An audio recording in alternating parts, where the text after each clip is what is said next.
कि पूरे साल भर ये कुछ याद नहीं आएगा, लेकिन रामनवमी या फिर दशहरा के आने से पहले इनकी लेफ्टिस्ट प्रोपेगेंडा फैक्ट्री फिर से चालू हो जाती है। प्रभु श्री राम के निर्मल चरित्र पर ऐसे आरोप लगाते हैं ये। मैं पूरे वाल्मीकि रामायण के खंगाल के प्रूफ्स लेकर आया हूँ। हनुमान जी माता सीता से अशोक वाटिका में कहते हैं, ना तो प्रभु श्री राम ने कभी मांस खाया, वे 4 समय में उपवास करके 5वें समय में कंद मूल और फल खाते हैं। एक जगह प्रभु श्री राम सीता माता से कहते हैं कि मैं वृक्षों से गिरे फलों से ही अपना जीवन चलाना है और वन के कष्ट सहने हैं। एक जगह सीता जी श्री राम से कहती हैं, पत्रम मूलम फलम यत्वमल्पम वा यदि वा बहु दास्यसि स्वयं आरत्य तन्मे मृतर सोपमम। इसका मतलब ये हुआ कि आप मुझे जो भी पत्ता जड़ या फिर फल लाकर देंगे, मैं उसे अमृत मानकर स्वीकार करूंगी। एक जगह अयोध्या वासी चिंता करते हैं कि हमारे राम राजमहल के सुख सुविधाओं को छोड़कर फल मूल कैसे खा पाएंगे। इवन महाभारत के अनुशासन पर्व में भीष्म पितामह युधिष्ठिर महाराज से कहते हैं कि प्रभु श्री राम ने अपने पूरे जीवन में कभी भी मांस नहीं खाया। और कोई भी ऑथेंटिक संस्कृत डिक्शनरी निकाल के देख लीजिए, आप जानकर चौंक जाएंगे कि मांस शब्द के संस्कृत में 2 मतलब होते हैं, एक पशु पक्षी या फिर मछली का मांस और दूसरा मीनिंग फल का गूदा, उसे भी संस्कृत में मांस ही कहते हैं। और ये अज्ञानी अपना उल्लू सीधा करने के लिए वर्ड्स के 2 मीनिंग निकालकर अर्थ का अनर्थ कर देते हैं। सीता जी गंगा को मीट ऑफर कर रही हैं। ये वाल्मीकि रामायण का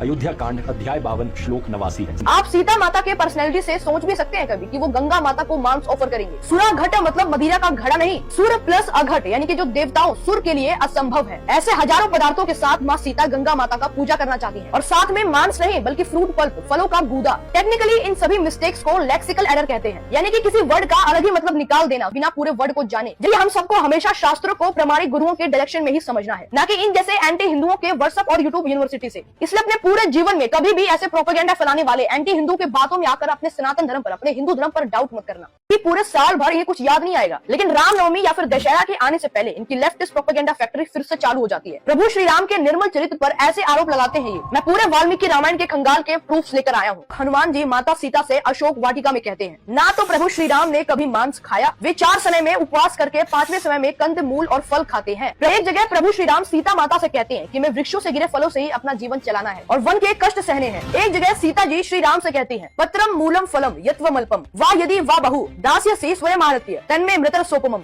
इसका मतलब ये हुआ कि आप मुझे जो भी पत्ता जड़ या फिर फल लाकर देंगे, मैं उसे अमृत मानकर स्वीकार करूंगी। एक जगह अयोध्या वासी चिंता करते हैं कि हमारे राम राजमहल के सुख सुविधाओं को छोड़कर फल मूल कैसे खा पाएंगे। इवन महाभारत के अनुशासन पर्व में भीष्म पितामह युधिष्ठिर महाराज से कहते हैं कि प्रभु श्री राम ने अपने